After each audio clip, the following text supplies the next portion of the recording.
ঘটনাস্থলে আপনাদের নিয়ে যাবো, আমাদের প্রতিনিধি আবির দত্ত রয়েছেন আমাদের সঙ্গে। আবির, কিভাবে এই দুর্ঘটনা হলো, ছাত্ররা কেমন আছে?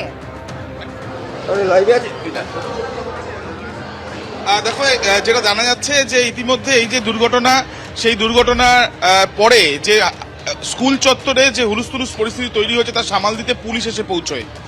আমরা দেখতে পাচ্ছি প্রচুর গার্জিয়ানরা এখানে রয়েছেন এবং তাদের বেশ কিছু অভিযোগ রয়েছে যে এই ধরনের ঘটনা ঘটলো, কিন্তু স্কুলের তরফ থেকে হাসপাতালে নিয়ে যাওয়া হলো না, গার্জিয়ানরা নিয়ে গেল কেন?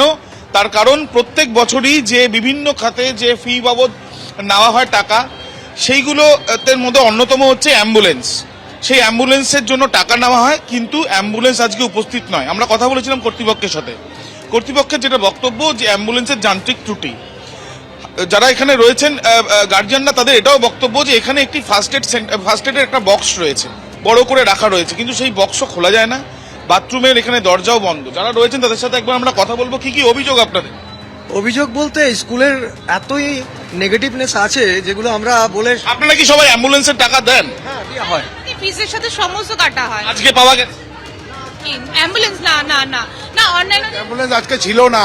অ্যাম্বুলেন্স জেনারেলি সকালবেলা থাকে না, সকালের পরে অ্যাম্বুলেন্স থাকে দেখা যায়, কিন্তু এমার্জেন্সি পিরিয়ডে অ্যাম্বুলেন্স পাওয়া যায় না, যায়নি এখনো অব্দি। এটা বলতে ফার্স্ট এডটা একবার দেখাবেন, এখানে দেখা যাচ্ছে।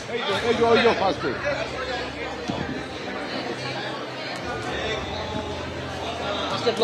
হ্যাঁ, এটা ব্লক করা না, এই দেখুন বলা যাচ্ছে না, ঝুল পাত্রিতে ঝুল পড়ে রয়েছে। মানে আপনাদের অভিযোগ যে শোনা যাচ্ছে কি? এটা তো খোলা থাকা উচিত। আজকে দুটো বাচ্চার হয়েছে, খোলা আছে কি? নেই। কি বলবেন? কাকে দোষ দেবেন? দোষ আমাদের। সবচেয়ে বড় কথা বাচ্চাদের বাথরুম গুলো দেখুন, এখানে স্টাফের বাথরুম দেখুন কি অবস্থা, স্টাফের বাথরুম ভাঙা। মানে তুমি বুঝতেই পারছো যে গার্জিয়ানদের যেটা বক্তব্য যে যেখানে এই ঘটনা ঘটেছে, এই যে স্কুলের পাশে এখানে কাচের টুকরো এখনো রয়েছে, পুলিশের তরফ থেকে এখানে এসে সেই জায়গাটাকে আলাদাভাবে করা হয়েছে।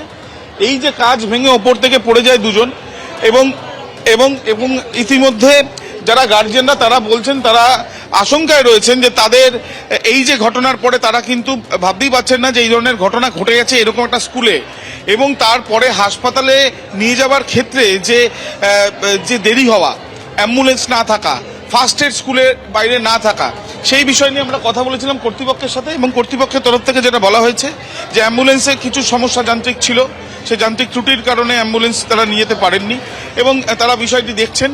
আজকের ঘটনাটা আপনারা কখন জানেন? তখন প্রথম থেকেই ছিলাম তো স্কুলে, আমরা বাচ্চারা ঢুকছে, প্রেয়ার লাইনে ঢুকে গেছে, লেট লাইন হচ্ছে, যখন স্কুল হলো হঠাৎ ওপর থেকে একটা আওয়াজ, কি হলো বাচ্চারা বললো যে ওপরে কাজ ভেঙে পড়ে। তারপরে টিচার একটি বাচ্চাকে নিয়ে পাশে এনজি কেয়ারে গেল, এনজি মেডিকেয়ার মিনিমাম তুলো দিয়ে বললো ওরা পারবেন না। আচ্ছা, একটা বিষয়, যিনি ছিলেন টিচার ইনচার্জ তিনি বলছিলেন যে অ্যাম্বুলেন্স এখানে থাকে, কিন্তু অ্যাম্বুলেন্সও নাকি আসতে পারেনি। কি হলো, গাড়িটা তো আমরা জোগাড় করলাম।